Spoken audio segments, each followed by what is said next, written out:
ఇక్కడికి వచ్చినటువంటి వేదిక అలంకరించినటువంటి పెద్దలు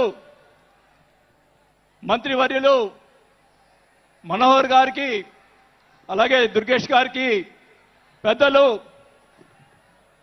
నన్ను పార్టీలో చేర్పించేదానికి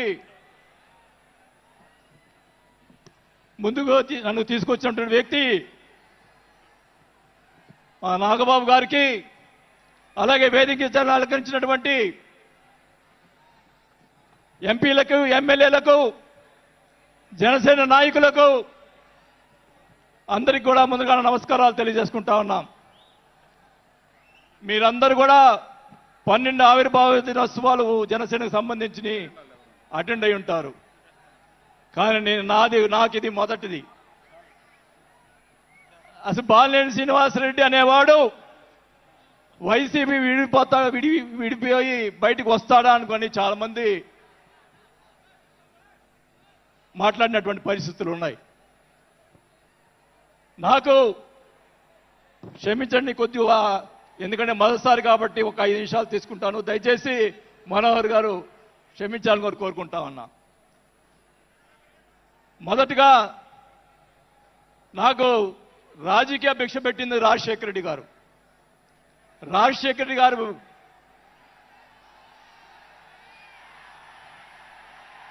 చెప్తాను, వినండి వినండి వినండి. నాకు రాజశేఖర రెడ్డి గారైనా ఎన్టీ రామారావు అయినా నాకు ఇష్టం. మీరు దయచేసి వినాలా. నేను నిజాలు చెప్తాను, పిఠాపురం సాక్షిగా అన్ని నిజాలే చెప్తాను. వినాలా, నాకు జరిగిన విషయాలు కూడా చెప్తాను.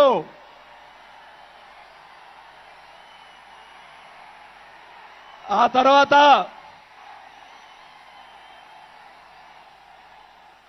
ఆయన జగన్మోహన్ రెడ్డి గారు పార్టీ పెడితే రాజకీయ భిక్ష పెట్టాడు కాబట్టి నేను మంత్రి పదవి వదులుకొని ఆయన వెంట నడిచాను. నేను 4 సంవత్సరాలు, మనోహర్ గారికి తెలుసు, 4 సంవత్సరాలు మంత్రి ఉంది నాకు. అయినా కానీ నాకు రాజకీయ భిక్ష పెట్టాడు కాబట్టి, మానవత్వం అనేది ఉంది కాబట్టి నేను ఆ రోజు ఆయనకి తలిచాను. కానీ ఏం జరిగింది, నాకు మంత్రి వదిలిపెడితే మంత్రి ఇచ్చి మంత్రి తీసేశాడు. అవన్నీ నేను కూడా బాధపడిన, నేను మంత్రి అనేది ఐ డోంట్ కేర్. ఆ రోజు 4 సంవత్సరాలకే వదిలిపెట్టాను. నేను ఒకటే చెప్తా ఉన్నా, మన వంశీ గారిని ఆయన చెప్పాడు కదా, మన ఈయన సినిమా యాక్టర్, ఆయన పేరేంటి, పోసాని మురళి గారు, వాళ్ళని అరెస్ట్ చేస్తే ఈయన పోయి జగన్మోహన్ రెడ్డి గారు పోయి వాళ్ళని పరామర్శిస్తాడు. నేను ఒకటే చెప్తా ఉన్నా, రఘురామకృష్ణరాజు గారిని నిన్ను ఏదో మాట్లాడితే ఆయన లోపల పెట్టించి, కుదగొట్టించి, కాలు చేతులు ఎర్రగొట్టించి లోపల పెట్టించావే. 17 సంవత్సరాలు ముఖ్యమంత్రిగా చేసినటువంటి చంద్రబాబు నాయుడు గారి కుటుంబాన్ని, భార్య గురించి మాట్లాడితే వాళ్ళకి బాధ కలగదా అని అడుగుతా ఉన్నా. ఆ రోజే నేను ఖండించాను, నేను అసెంబ్లీలో ఆ రోజే. అలాగే మన నాయకుడు పవన్ కళ్యాణ్ గారు, ఆయన గురించి మాట్లాడావు పోసాని మురళీకృష్ణ గారు. ఆయన కల్లైరు చేస్తుంటే లక్షలాది మంది జనసైనికులు నీకు తుప్పు తుప్పుగా రాలగొట్టేవాళ్ళు. ఆయన మౌనం వహించారు. నేనైతే చెప్తా ఉన్నా, కుటుంబాన్ని అలా మాట్లాడారు కాబట్టి వాళ్ళని 9 నెలలు, ఇంకా 9 నెలల తర్వాత అరెస్ట్ చేశారు. నేనైతే గవర్నమెంట్ ఇచ్చిన మరుసటి రోజే లాఠీతో రాలగొట్టించి లోపల వేయించేవాడిని కూడా ఈ సభాగా చేసుకుంటా ఉన్నా. చేసినటువంటి దుర్మాలు ఎక్కడ పోవు, దుర్మార్గాలు ఎక్కడ పోవు. ఒకటే చెప్తా ఉన్నా, నేను 5 సార్లు ఎమ్మెల్యే, 2 సార్లు మంత్రి అయినా కూడా, నేను ప్రతిపక్షంలో ఉన్నప్పుడు కూడా మన నాయకుడు పవన్ కళ్యాణ్ గారు వైసీపీని ఒకరోజు అందరినీ తిడుతూ, ఒక బాలినేని శ్రీనివాసరెడ్డి గారు లాంటి మంచి వాళ్ళు ఉన్నారని చెప్పి ఆ రోజు చెప్పిన రోజే నేను జనసేనలో చేరి ఉండాలి అని కూడా తెలియజేసుకుంటా ఉన్నా.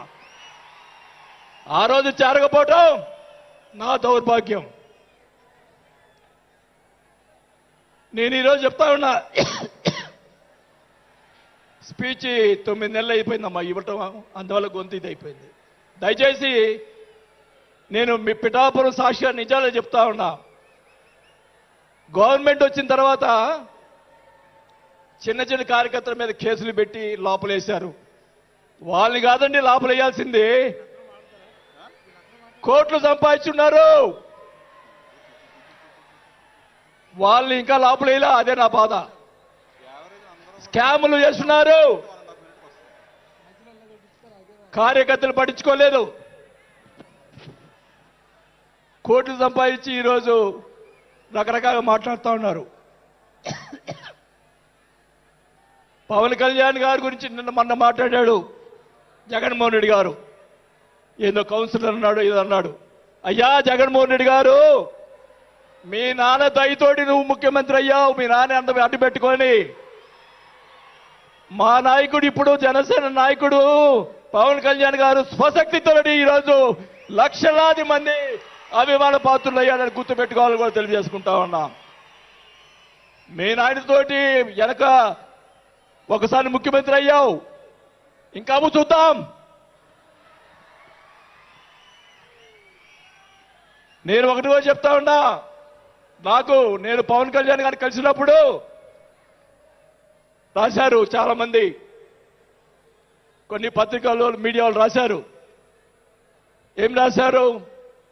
బాలినేని గారు చాణక్యుడు కూటమిని విడగొడతాడని చెప్పి కొన్ని పత్రికలు రాసినాయి. నేను అనుకున్నాను, నా వల్ల పవన్ కళ్యాణ్ గారికి ఏ ఇది రాకూడదు. నా ధ్యేయం, నా కోరికల్లా ఆయన పైకి ఎదగాలని తప్ప వేరే ఉద్దేశం లేదు. నేను ఆయన కలిసినప్పుడు ఒకటే అడిగా, అందరూ అనుకున్నారు ఎమ్మెల్సీ ఇచ్చి మినిస్టర్ ఇస్తారని చెప్పి కొన్ని ఇతర పత్రికలు రాశారు. నేను ఆయన ఏమీ అడగలేదు, ఒకటే అడిగా, సార్ మీతో నాకు సినిమాలు తీయాలని సార్ అని అన్నా. నా కోరిక అదే సార్. నేను 5 సార్లు ఎమ్మెల్యే, 2